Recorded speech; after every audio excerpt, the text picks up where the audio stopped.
भारत को trade deal में blackmail कर लेंगे। भारत सरकार पहले बोल चुकी है राहुल जी, ट्रेड डील होनी होगी होगी, नहीं होना होगा, नहीं चाहिए ट्रेड डील। डोनाल्ड ट्रंप कर रहे हैं कि रशियन ऑयल बंद हो गया, रशियन ऑयल बंद हो गया। खुद अमेरिका के लोग नहीं मान रहे हैं। हमारे यहाँ वाले बहुत सीरियस ये देखिए, ट्रंप की बात किसको पसंद आ रही है? हमारे देश के कुछ नेताओं को पसंद आ रही है। दुश्मन का प्रोपेगेंडा आपके घर में चलने लगे, ये आपकी वैचारिक कह लीजिए या मानसिक हार के तौर पर देख लीजिए। एक नेता वो इतनी बार झूठ बोलता है, इतनी बार झूठ बोलता है, उसको खुद नहीं पता मैंने सुबह क्या बोला है, मैं शाम को क्या बोलने वाला हूं। अगले दिन सुबह उठ करके क्या बोलेगा, क्या मूड होगा, कुछ नहीं पता। ट्रंप साहब ये चाहते हैं कि वो हमारा नाम लें, मोदी चाहते हैं कि हम उनका नाम नहीं लेंगे। जो विदेशी नेता हैं उनकी मजबूरी हो सकती है, लेकिन यहाँ भारत में रहने वाले लोगों की क्या मजबूरियां हैं? प्रधानमंत्री डर रहा है, तो जिस समय ये डर रहा है की बात आ रही हो, उस समय जरा इन लोगों से पूछना कि इसी सरकार ने तमाम प्रतिबंधों के बावजूद फिर S-400 कैसे खरीद लिया। दर्शकों, एक चौतरफा युद्ध भारत लड़ रहा है। एक ऐसी लड़ाई जो हमारे आपके सामने दिखाई नहीं दे रही है, एक ऐसी लड़ाई जो बॉर्डर के इलाकों में नहीं, ये उस स्तर पर लड़ा जा रहा है जो दिखता नहीं है लेकिन ये होता है। और आप यकीन करें, इसका नफा और नुकसान उस बॉर्डर वाली लड़ाई से कहीं ज्यादा इंपैक्टफुल होता है। बॉर्डर की लड़ाई में आपको बम धमाकों की गूंज, गोलियों की तड़तड़ाहट ये सुनाई देती है, लेकिन इस वाले युद्ध का इंपैक्ट ऐसा होता है, या तो देश बन जाता है या तो देश बर्बाद हो जाता है। मौजूदा समय में हमारे आस पड़ोस में जब आप देखते हैं तो आपको यह समझ आना चाहिए, अगर आप सामान्य तरीके से भी विदेश नीति जानते समझते और सीखना चाहते हैं, तो आपके पड़ोस में म्यांमार है, बांग्लादेश है, श्रीलंका है, नेपाल है। इन सभी देशों में क्या हुआ? इन सभी देशों में चुनी हुई सरकारों को पदस्थ करके या तो वहां सेना का शासन है या फिर वहां पर कुछ ऐसे लोग बिठाए गए जो खास तरह के तबके को, दुनिया के उन ताकतवर देशों को या ताकतवर समूह को सपोर्ट करते हैं। यही पूरी कहानी है। और भारत के ही पड़ोस में ये सब क्यों हो रहा है, जब आप ये समझेंगे तो आपको ये समझने में मुश्किल नहीं होगी। ये सारे प्रयोग वहां इसलिए हो रहे हैं ताकि हमारे यहां बैठे कुछ कलाकार ये कहें कि देखिए नेपाल हो गया, देखिए श्रीलंका हो गया, देखिए कैसे म्यांमार में हो गया, ऐसा हमारे यहां भी हो जाएगा, हमारे यहां भी हो जाएगा। बोलने के पीछे की मंशा बस इतनी है, हम नहीं चुने जा रहे हैं क्योंकि चुनाव में हम किसी खास पार्टी या पॉलिटिकल पार्टी को हरा नहीं पा रहे हैं, या किसी नेता के बात का हमारे पास जवाब नहीं है, जनता उसे बार बार चुन रही है, तो चुनाव में तो उसे हराना मुश्किल है। तो हम क्या है, हमको उम्मीद है नेपाल वाले तरीके से, हमको उम्मीद है बांग्लादेश वाले तरीके से, हमको उम्मीद है श्रीलंका वाले तरीके से कि जहां लोग निकलें, आग लगाएं, दंगा फसाद करें और कह दें, दुनिया के अखबारों में बड़े बड़े हेडलाइन छपें कि भारत की डेमोक्रेसी फेल हो गई है, भारत का लोकतंत्र गिर गया है, जनता ने अपना शासन अपने हाथों में ले लिया है। मैंने पहले भी अपने वीडियोस में कहा है कि जनता नहीं, सड़कों पर सैकड़ों की भीड़, हजार की भीड़ भी जब कैमरे के खास एंगल से लिया जाए तो वो करोड़ों की भीड़ अखबारों में बताई जा सकती है। इसी को कहते हैं प्रोपेगेंडा। और भारत यही प्रोपेगेंडे की लड़ाई लड़ रहा है। और आपने देखा कि ऑपरेशन सिंदूर में क्या मजाल है। कोई दुनिया की ताकत यह सोच सकती है कि भारत पाकिस्तान से पिछड़ जाएगा, लेकिन उस प्रोपेगेंडा का ही कारण था, उस प्रोपेगेंडा की ही ताकत थी जिसमें पाकिस्तान हमसे आगे रहा कि हमारे यहां के ही लोग राहुल जी हमसे पूछने लगे कि बताइए कितना राफेल गिरा, बताना पड़ेगा सेना का क्या नुकसान हुआ।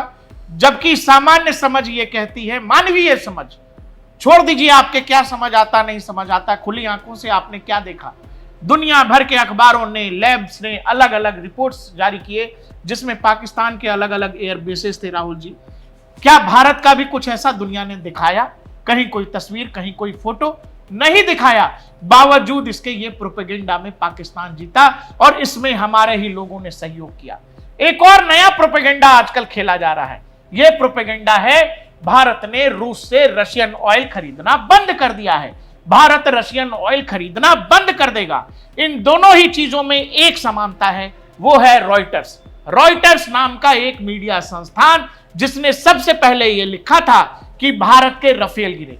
उसके बाद हमारे यहां के बड़े बड़े नेता ये पूछने लगे, बताइए कितने रफेल गिरे, बताइए कितने रफेल गिरे। इसका जवाब देना भारतीय सेना और देश का दायित्व तो नहीं था। जब आप युद्ध में होते हैं नुकसान होता है, ये ऑब्वियस चीज है, लेकिन बावजूद इसके दुश्मन का प्रोपेगेंडा आपके घर में चलने लगे, ये आपकी वैचारिक कह लीजिए या मानसिक हार के तौर पर देख लीजिए। इसी को प्रोपेगेंडा कहते हैं, इसी को प्रोपेगेंडा कहते हैं जिस प्रोपेगेंडा के तहत 240 सीट जीतने वाली पार्टी हार गई, 99 सीट जीतने वाली पार्टी का आदमी शैडो पीएम बन के घूम रहा था। इसी को प्रोपेगेंडा कहते हैं। आजकल डोनाल्ड ट्रंप कर रहे हैं कि रशियन ऑयल बंद हो गया, रशियन ऑयल बंद हो गया, रॉयटर्स ने छाप दिया और हमारे यहां ऑपोजिशन ने लिखना शुरू कर दिया और मीडिया ने भी सूत्रों के हवाले से खबर चलाना शुरू कर दिया। भारत की एमईए ने, राहुल जी, विदेश मंत्रालय ने कई बार कह दिया कि हम केवल भारत की जरूरतों का, भारत के कंज्यूमर्स का ख्याल रखेंगे और हमें कोई डिक्टेट नहीं कर सकता कि हम दुनिया में कहां से तेल खरीदेंगे या नहीं खरीदेंगे। लेकिन बावजूद इसके एक झूठ बार बार बोला जा रहा है। ट्रंप वहां बोल रहे हैं और यहां पर खड़े कुछ लोग हमारे देश की सरकार और नेता से यह पूछ रहे हैं, मोदी डर गए, मोदी जी डर गए, भारत की सरकार डर गई। इस सब में नीचा कौन हो रहा है? इस सब से फायदा किसका हो रहा है और ये दबाव बनाने की कोशिश क्यों हो रही है? यही पूरी कहानी है। इसी को प्रोपेगेंडा कहते हैं। राहुल जी, ये बात हमारे यहाँ के ऑपोजिशन को कब समझ आएगा? प्रकाश भाई, देखिए, जो देश के पहले सीडीएस थे जनरल रावत, वो हमेशा एक बात कहते थे कि भारत को 2 फ्रंट पर वॉर लड़ना है, एक चीन के साथ, एक पाकिस्तान के साथ और आधा फ्रंट ये जो यहीं हिंदुस्तान में बैठा है। क्योंकि देखिए, वो उस समय सीडीएस थे जब चीन के साथ में हमारे हालात बहुत गंभीर थे, जब दोनों सेना आमने सामने थी। एक तरफ पाकिस्तान लगातार ये कुत्सित प्रयास करता है, दूसरी तरफ चीन की सेना ये हमारे ऊपर वो प्रहार करने की कोशिश कर रही थी, लेकिन ये भारतीय सेना ही थी जिसने धूल चटा दी और वापस चीनी सेना को जाना पड़ा। अब चीन भारत कुछ दिनों के लिए एक साथ हैं, एक मंच पर हैं। लेकिन बचपन में देखिए, हमने एक कहावत सुनी थी, भेड़िया आया, भेड़िया आया, भेड़िया आया, भेड़िया आया। वो भेड़िया डेली आता था किसी के कहे अनुसार, लेकिन हकीकत में ऐसा नहीं होता था। जिस दिन असलियत में भेड़िया आया उस दिन गांव वाले जगह ही नहीं। यही फिलहाल अमेरिका के राष्ट्रपति डोनाल्ड ट्रंप के साथ में हो रहा है।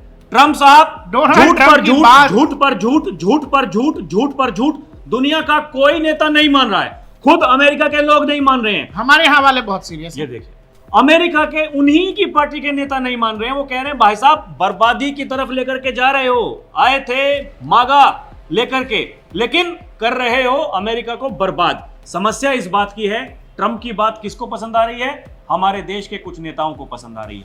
वो कौन नेता है? उसमें सबसे बड़ा नाम आता है देश के नेता विपक्ष राहुल गांधी, जो लोकसभा में नेता प्रतिपक्ष हैं। वो क्या करते हैं? विदेश में जाकर के किनसे मुलाकात करते हैं? यह किसी से छुपा नहीं है। उनकी सिक्योरिटी में जो एजेंसीज हैं, उनको परेशान होकर के चिट्ठी लिखनी पड़ती है कि जाते हैं, बिना बताए जाते हैं, कल को कुछ हो गया तो फिर हमसे मत कहिएगा। समस्या इस बात की है। लेकिन उनकी पार्टी, देखिए ना, अब तो लोगों ने ये गिनना भी छोड़ दिया है। कितनी बार ट्रंप ने कहा कि हमने सीज फायर, कांग्रेस ही गिन रहे हैं, लेकिन कांग्रेस ही गिन रहे हैं। समस्या इसी बात की है। 60 साल तक इस देश पर राज करने वाली पार्टी, जिनको कहते हैं ना कि जन्म होते ही सत्ता मिल जाती है, चांदी का कटोरी, चम्मच सब मिल गया। भाई, जैसे ही भारत आजाद हुआ तो कांग्रेस पार्टी सत्ता में आ गई। देश की आजादी से पहले ही अंतरिम सरकार बन चुकी थी। जवाहरलाल नेहरू अंतरिम प्रधानमंत्री थे। उसके बाद में जब पहली बार देश की जनता ने मौका दिया तो आते ही क्या किया? ये खैर हम विषय से हट जाएंगे अगर हम उन सब बातों पर बात करेंगे प्रकाश भाई, लेकिन सारी चीजें जुड़ी हुई हैं ना। लेकिन जुड़ी हुई बात है। उनकी मानसिकता क्या रही?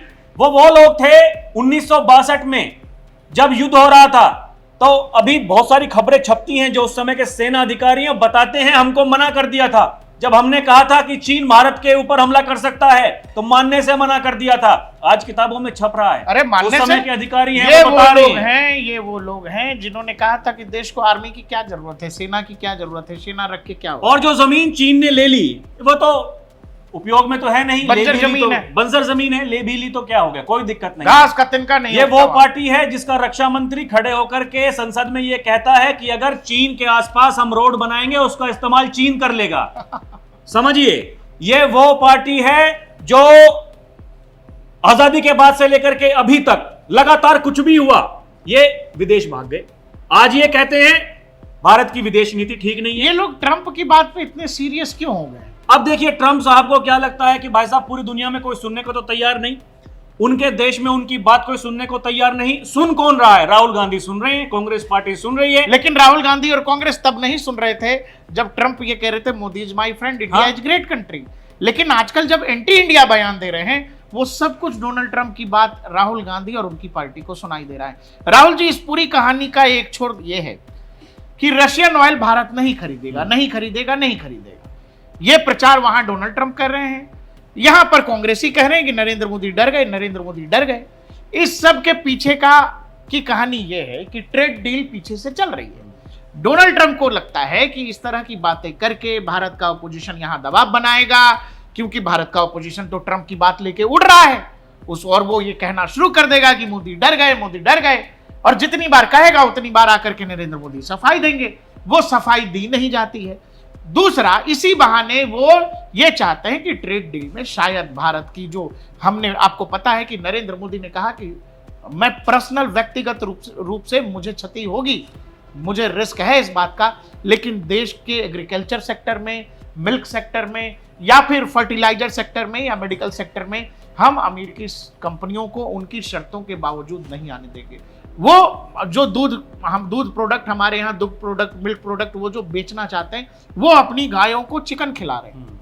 हमारे यहाँ गाय माता है और हमारे कल्चर और पूरी की पूरी इकोनॉमी कह लीजिए वो सब बर्बाद हो जाएगा। हम हमारी संस्कृति में, हमारे कल्चर में इस तरह का घुसपैठ नहीं होने दे सकते चंद पैसों के लिए। फायदा इसमें हमारा भी है, लेकिन हमारे यहाँ के पशुपालक बर्बाद हो जाएंगे। नरेंद्र मोदी उस अमेरिकी शर्त और अमेरिकी जो कह लीजिए सुपरमेसी है, उसके सामने पूरी की पूरी सरकार एक दीवार की तरह खड़ी है कि ट्रेड डील होना होगा होगा, नहीं होना होगा नहीं होगा। लेकिन हम हमारे कृषकों को, जो हमारी इकोनॉमी का, आज भी हमारे देश में 60% से ज्यादा लोग गांव में रहते हैं और 50% से 60% तक लोग खेती पर निर्भर हैं। हम वो देश हैं, हम वहां पर अमेरिका की घुसपैठ नहीं होने देंगे।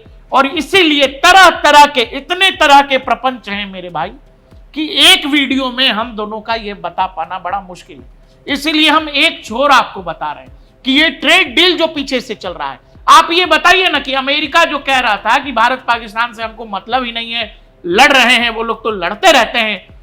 2 दिन बाद किराना हिल्स में ऐसा क्या हुआ कि बेचैन हो गए। वो बेचैनी एक दूसरे से जुड़ी हुई है, उसमें ट्रेड डील भी जोड़ लीजिए, उसमें ऑपरेशन सिंदूर भी जोड़िए, उसमें पुरानी जितनी सारी कहानी है वो जोड़ लीजिए, जो बाइडेन प्रशासन ने बांग्लादेश में करना शुरू किया था।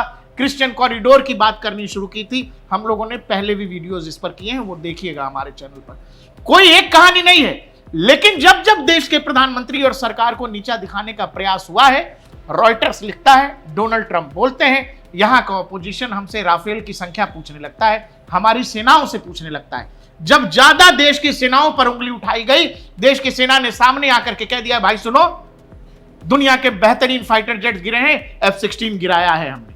हमें बोलना पड़ा क्योंकि हम नहीं चाहते थे कि अमेरिका का अपमान हो। अपना ये खिलौना फिर बेचोगे कैसे, दुनिया खरीदेगी कैसे। अब फिर हमारे मुंह में उंगली किया जा रहा है और डोनाल्ड ट्रंप को लगता है कि ऐसा करके वो प्रेशर बना लेंगे। किसी दिन आकर के भारतीय सेनाओं ने और भारत सरकार ने अगर सच बता दिया ना ऑपरेशन सिंदूर का और किराना हिल्स का, फिर अमेरिका और अमेरिकी सरकार मुंह दिखाने लायक नहीं बचेगी। वो रोका गया है, वो नहीं बता रहे हैं, उसके पीछे भारत की भलमनसाहत है। हम आपको दुनिया में नीचा नहीं दिखाना चाहते, ये हमारा तरीका नहीं है। लेकिन आप जो कुछ कर रहे हैं, आपको लगता है कि आप यहां के ओपोजिशन के जरिए या किसी और तरीके से भारत को ट्रेड डील में ब्लैकमेल कर लेंगे। भारत सरकार पहले बोल चुकी है राहुल जी, ट्रेड डील होनी होगी होगी, नहीं होना होगा नहीं चाहिए ट्रेड डील। देखिए प्रकाश भाई, ऑपरेशन सिंदूर के बाद से लेकर के अभी तक ट्रंप साहब ने जितनी बार भी ये चीजें इस देश के अपोजिशन को क्यों नहीं समझ आ रही? जितनी बार भी कहा, एक बार तो बताइए, क्या अभी तक प्रधानमंत्री मोदी ने ट्रंप का नाम भी लिया? क्या कभी नहीं। और तो और जब संसद में खड़े होकर के कहा, दुनिया के किसी भी नेता ने भारत को ऑपरेशन रोकने के लिए नहीं कहा, उस वक्त भी नाम नहीं लिया। मतलब क्या होता है? लेकिन इस बात का मतलब कांग्रेस पार्टी को नहीं समझ में आ रहा। ट्रंप का नाम नहीं लिया। अब देखिए, ट्रंप साहब ये चाहते हैं कि वो हमारा नाम लें, मोदी चाहते हैं कि हम उनका नाम नहीं लेंगे। अब देखिए ना, अरे उधर ट्रम्प साहब बोलते हैं, यहाँ हमारे विदेश मंत्रालय का प्रवक्ता आकर के सारे वादों को झूठा बता देता है। पिछले 15 साल की राजनीति में नरेंद्र मोदी ने राहुल गांधी का नाम नहीं लिया कभी। अब समस्या इसी बात की है। एक बार राहुल गांधी का नाम नहीं लिया। देखिए इनको ये लगता है, अब देखिए जो ट्रम्प साहब करना चाह रहे हैं वही यहां का विपक्ष भी करना चाह रहा है। वो भी ये चाहते हैं कि मोदी ट्रम्प का नाम लें। मोदी ट्रम्प का नाम क्यों लें भाई, क्यों लें जब उनके बिना नाम लिए सब कुछ हो रहा है। देखिए ट्रेड डील चल ही रही है, कई बार ट्रम्प बता चुके हैं, कई बार नरेंद्र मोदी देश के प्रधानमंत्री वो भी बता चुके हैं कि ट्रेड डील अभी जारी है, कार्यक्रम चल रहा है। लेकिन ये विपक्ष के, अब देखिए जिस समय सीज फायर हुआ था उस समय डोनाल्ड ट्रंप ने ये कहा क्योंकि हमें ट्रेड करनी है इसलिए युद्ध को रोकना पड़ा। अब ट्रेड करनी है तो फिर भाई क्यों नहीं हो रही है ट्रेड, इसलिए नहीं हो रही है क्योंकि मोदी ने नाम नहीं लिया। अब देखिए ट्रंप तो शहबाज शरीफ को और मोदी को उन्होंने तो एक उनकी तुलना कर दी कि मैं धन्यवाद देना चाहता हूं पाकिस्तान के प्रधानमंत्री का, मैं धन्यवाद देना चाहता हूं भारत के प्रधानमंत्री का। शहबाज शरीफ जाके हाजिरी लगा रहा है। अरे शहबाज शरीफ तो मुनीर का गेट खोलता है, जब गाड़ी में से मुनीर उतरता है तो वो गेट खोलता है, उसके जूते चमकाता है। जिस दिन मुनीर चाहेगा उस दिन शहबाज शरीफ का पत्ता कट जाएगा, और जहन्नुम का कटेगा कि विदेश का कटेगा पता नहीं है, लेकिन कटेगा ये तय है। पाकिस्तान में यही होता है, लेकिन भारत में ऐसा नहीं होता है। भारत में लोकतंत्र है, सरकार है, सरकार जब चुनी जाती है, सरकार का जो मुखिया होता है, सेना को आदेश वो देता है। भारतीय सेना ने पाकिस्तान का क्या किया ऑपरेशन सिंदूर में पूरी दुनिया को पता है, कुछ लोगों को छोड़ करके पता उनको भी है, लेकिन जग जाहिर नहीं करना चाहते क्योंकि उनकी मजबूरियां हैं। हम मानते हैं जो विदेशी नेता हैं उनकी मजबूरी हो सकती है, लेकिन यहां भारत में रहने वाले लोगों की क्या मजबूरियां हैं प्रकाश भाई। ठीक है, सरकार पर आप सवाल उठाइए, आप सेना पर सवाल उठाते हैं। अब समस्या इस बात की है, देखिए रूस के राष्ट्रपति हों, भारत के प्रधानमंत्री हों, उनकी दोस्ती कैसी है ये किसी से छुपा नहीं है, और भारत ऑल वेदर फ्रेंड है रूस का। भारत ने रूस से तब तेल खरीदा जब पूरी दुनिया डर रही थी। हाँ, ये लोग जो कह रहे, राहुल जी वही मैं कह रहा था कि भारत डर गया। हाँ। भारत डर गया। अरे भाई जिस समय युद्ध शुरू हुआ, पूरी दुनिया जिस समय रूस पर सैंक्शन लगा रही थी, उस समय हमने रूस दुनिया को बताया कि हम खरीदेंगे, सुनो भाई अरब से रोक रहे हैं, हम रशिया से खरीदेंगे, हमारे पैसे पर खरीदेंगे। और यहाँ की ओपोजिशन पार्टी बोल रही है कि अब नरेंद्र मोदी डर गए। अरे डोनाल्ड ट्रंप के पहले कार्यकाल में इसी सरकार ने S-400 खरीद लिया था। और सबसे बड़ी बात ये प्रकाश भाई कि तेल तो हमने खरीदा, अपने पैसों में खरीदा, हाँ रुपए में। और वो तेल सुन लो, वो तेल खरीद के हमने वापस यूरोप के देशों को बेचा भी। किसने क्या कर लिया भाई, कोई कुछ नहीं कर सकता है। लेकिन ये प्रोपेगेंडा फैलाया जा रहा है ना कि नरेंद्र मोदी डर रहे हैं। विदेश मंत्रालय के प्रवक्ता है, उन्होंने क्या कहा, हम खुद तय करेंगे भैया, हमें कितनी मात्रा में लेना है, किससे लेना है, कब लेना है, क्यों लेना है, ये सब कुछ हम तय करेंगे, और हमारी जरूरत कितनी है उसके हिसाब से तय किया जाएगा। और कल को अगर रूस से नहीं खरीदना होगा तो नहीं खरीदेंगे। अब ऐसा तो नहीं है केवल हम रूस से खरीदते हैं, ये हमारा अपना खुद का निर्णय होगा। अब दिक्कत ये है कांग्रेस के साथ कि कांग्रेस की सरकारें पहले चलती ही ऐसे रही हैं कि दुनिया से कहीं से मैसेज आ रहा है, कभी किसी नेता ने कह दिया, कभी किसी चीज में 50 तरीके की व्यवस्था थी कांग्रेस के जमाने में। उन्हें यह लगता है कि इससे इतर किसी दूसरी व्यवस्था में काम हो ही नहीं सकता। लेकिन यही वो देश है जो आज से नहीं, यूक्रेन युद्ध के समय, अरे भाई दुनिया का प्रेशर था, यूरोपीय देशों नाटो का प्रेशर था हम पर, हमने तब नहीं सुना। और आज हमको किसी के प्रेशर में हम तेल खरीदना या बंद कर देंगे, हमें रोकना होगा, हमें जरूरत नहीं होगी तो हम रोक देंगे। सरकार की सिंपल नीति है। और राहुल जी, किसी भी दुनिया में किसी भी देश की विदेश नीति का आज का महत्व सिंपल ये है, अपने देश का फायदा ही विदेश नीति का महत्वपूर्ण हिस्सा है इसमें। लेकिन प्रोपेगेंडा ये है दोस्त, प्रोपेगेंडा ये है कि आपको ये बताया जा रहा है कि आपकी सरकार डर रही है, आपका प्रधानमंत्री डर रहा है। तो जिस समय ये डर रहा है की बात आ रही हो, उस समय जरा इन लोगों से पूछना कि इसी सरकार ने तमाम प्रतिबंधों के बावजूद फिर S-400 कैसे खरीद लिया। यही सरकार अभी और S-400 का डील अमेरिकी प्रेशर में कैसे कर रही है। हम डर रहे हैं, भारत के प्रधानमंत्री डर रहे हैं, भारत को बड़ा डर लगता है अमेरिका से। प्रधानमंत्री SCO के समिट में कैसे चले गए। और अभी डरने वाले प्रधानमंत्री जब डोनाल्ड ट्रंप मलेशिया आ रहे हैं, जहां उम्मीद थी कि नरेंद्र मोदी और ट्रंप की मुलाकात होगी, वहां ट्रंप शेखी बगाड़ेंगे, वहां देश ने यह तय किया कि हम नहीं जाएंगे। भाई हमारी शर्तें हैं, हमारे हिसाब से काम होगा। अभी जो गाजा शांति समझौता था वहां नहीं गए प्रधानमंत्री, नहीं गए भाई, नहीं गए तो नहीं गए। अरे भाई कोई तो गया, भारत की तरफ से जिसको जाना चाहिए था वो चला। वहां पाकिस्तान विदेशी राज्य मंत्री गए, वहां पाकिस्तान का था कलाकार टोपीबाज, हमें उसके साथ मंच नहीं शेयर करना। अभी देखिए मलेशिया में भी ऐसा ही है, वहां पता है। और दूसरा एक और बात है हाँ। राहुल जी, गाजा सम्मेलन की हकीकत भारत जानता था कि हाँ। वहां ट्रंप निकलेंगे और दूसरे दिन से इजराइल फिर बजाना शुरू कर देगा। इजराइल ने फिर बजाना शुरू कर दिया, तो फिर उस डील का हुआ क्या? अरे भाई, जिस डील का, जिस मुलाकात का, जिस सम्मेलन का कोई आउटकम नहीं है, कोई मतलब नहीं है, हवाबाजी करके दुनिया को आप लोग बेवकूफ बना रहे हो। गाजा डील में जो डील हुई थी, क्या वो हो गई? इजराइल अभी भी बम मार रहा है। तो किसी बात की कितनी सीरियसनेस है, ये बात आप लोग समझा करो। सबसे बड़ी और बात ये इसी है, को प्रोपेगेंडा कहते हैं। मैंने शुरू में कहा कि 99 वाला कह रहा था हम जीत गए, 240 वाले लोग शांत थे। इसी आधार पर आप ये समझिएगा। और राहुल जी, इंफॉर्मेशन वॉरफेयर का ये जमाना है, युद्ध से ज्यादा जरूरी है कि आप झूठ कितनी तेजी से फैलाते हो। हम लोग इसमें पिछड़ रहे हैं। जैसे कि प्रकाश भाई हमने पहले कहा कि देखिए ये जो पूरी की पूरी दुनिया है ये सब कुछ जान रही है। एक नेता वो इतनी बार झूठ बोलता है, इतनी बार झूठ बोलता है, उसको खुद नहीं पता मैंने सुबह क्या बोला है, मैं शाम को क्या बोलने वाला हूं। अगले दिन सुबह उठ करके क्या बोलेगा, क्या मूड होगा, कुछ नहीं पता, कुछ नहीं पता।